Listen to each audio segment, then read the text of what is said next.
So sinadari soyayya haɗi na Allah.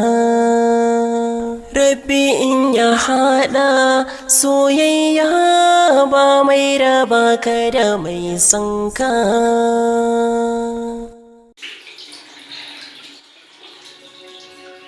Da za a bayyana kuncin da zukata ke shiga a sanadin soyayya, da na tabbata al'amura da yawa sun canza. Kar ku yanke ƙauna da rahamar Ubangiji, na san soyayya alkhairi ne. Kar ku yi ƙoƙarin bakanta zuciyar da tarin sirrika suka ɓoye a cikinta. Kada ku yi sanadiyar zubar hawaye a idanuwan da al'umma da yawa ke samun natsuwa da walwalarsu. A ƙarshe ina muku tuni akan cewa jinkiri ga yafiya a koda yaushe yana zama da na sani. Idan tsautsayi ya kasance baya wuce ranarsa, to me za a kira ƙaddara da duk wani ɗan adam yana da irin nasa. Idan tafiya ta yi nisa, waiwaye bai cika zama ado a cikinta ba.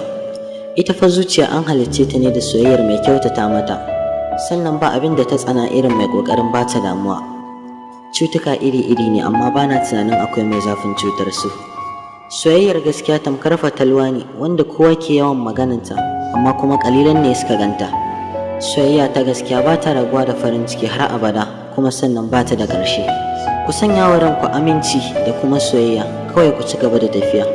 Abin da na fahimta, kawai soyayya tsakanin ɗa namiji da ƴa mace tilas ne, in ba haka ba ko mutuwa ta wajabta ga ɗaya daga cikinsu.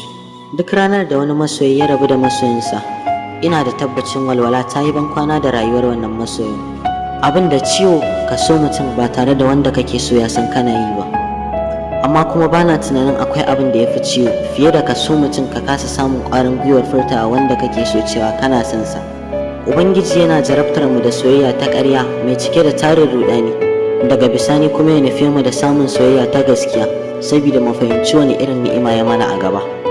Soyayya tana kamuwa da zuciyar ɗa namiji ta cikin ƙwayan idanunsa ne, ita kuma ƴa mace tana kamuwa ne ta cikin kunnuwanta. A lokacin da alaƙa ta nisa tsakanin ɗa namiji da ƴa mace, wala Allah mutunci ne a tsakaninka da ita.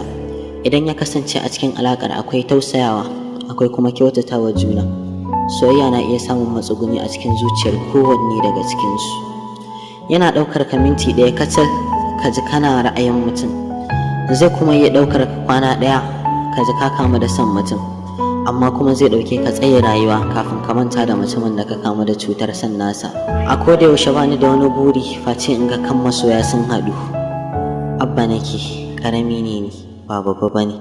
Zuciya tana yin ƙuna, babu kai a raina. Idan ka zo garin ka zauna, ya zan baƙin ciki a gona. Ganin ka ko cikin barcina, tamkar gobe